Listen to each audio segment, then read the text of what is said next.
with some copper, and I put it on the hemp rope, and I gave it to Knot, and I rubbed some happiness essential oils, which consist of orange, frankincense, lemon, and there was something else it was consistent of. I want to say myrrh, but it may not be that. But anyway, doesn't matter. It's called happiness, and I rubbed it on it because I was trying to generate some happiness for him. After I put the necklace on him, he was like, well, look at that. Because I have a necklace on, mine's made with hemp, same kind of rope. His made with rope. He was happy. But then I noticed the other lizard, he was like, what is that?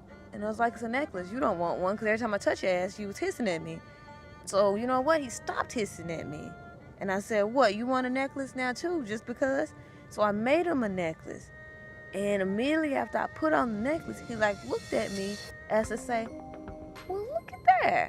Thanks. And then he'd begin to be more affectionate. He'd begin to let me rub him, touch him, and hold him without hissing and opening his mouth to me.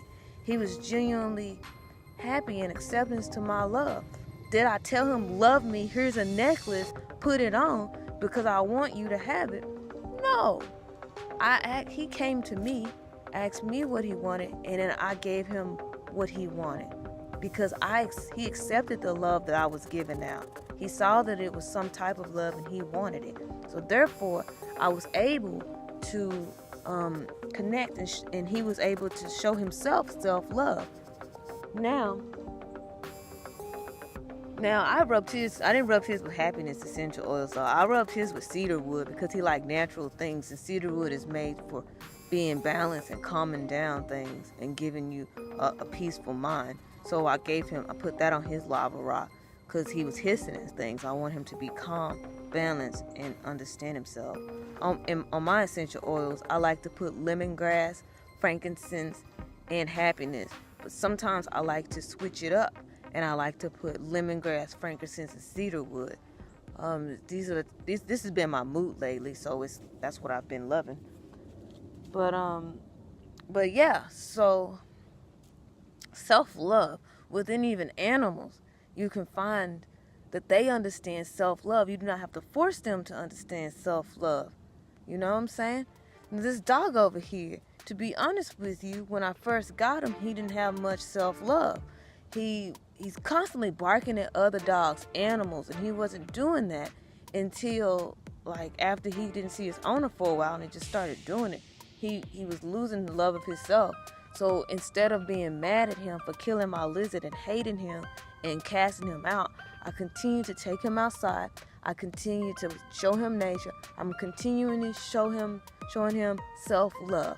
Because if it was me and I'd have done something wrong, I wouldn't want someone to just continuously make me feel bad every damn day, and I just get less and less love for myself. I get less and less happy. I become more and more depressed because this dog is a reflection of me, you feel me? And if I reflect hatred and just because it did something I did not see fit, then the universe reflects that to me. The smallest things I do, the universe will show me the same kind of love or less love that I show to the dog for one things he does in nature. The dog would have chewed my lizard in nature. Other dogs haven't chewed my lizard because in their mindset, they understand. But in his mindset, he didn't understand because it's where he came from. And I understand that. So I cannot judge him for his nature. You feel me? But what he did do was give me patience, understanding, and make me pay attention more to what I'm doing in my surroundings. Because now I know self-love, and I realized that my lizard sacrificed himself because he seemed to not have ran from him, seemed not have spiked at him. He seemed like he was accepting his position and what he had to do, because I'd taken him out the day before he had passed. I'd taken him out and I saw him staring at himself in the river.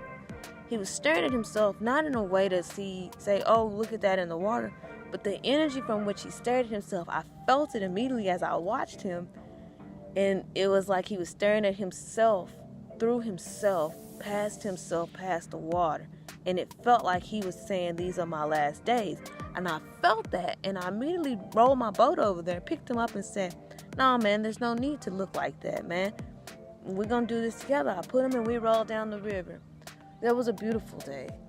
And I realized that once he had passed, I'd call my mom, and she rescues bearded dragons and other animals, but mostly bearded dragons. And she brought me these two, and I realized that my lizard's passing was to open the door for these two lizards to understand self-love. And these something I cannot teach them. They have to show for themselves, because in this world, energy is transferred. It took two lizards. One lizard just looks like my last bearded dragon, and loves nature. The second one loves to cuddle, and he loves to cuddle, and he's sweet like my lizard. Together, they are not ratchet, because one's name is Not and the other one's name is Ratchet too, but together they not ratchet. But I get that, and it's kind of funny to me. But still, I'm learning self-love, a deeper form of self-love, acceptance, patience, tolerance, forgiveness, compassion. I'm learning these things because I find that this type of energy is good for me, and these are things you cannot force on people. You cannot tell people this is what to do.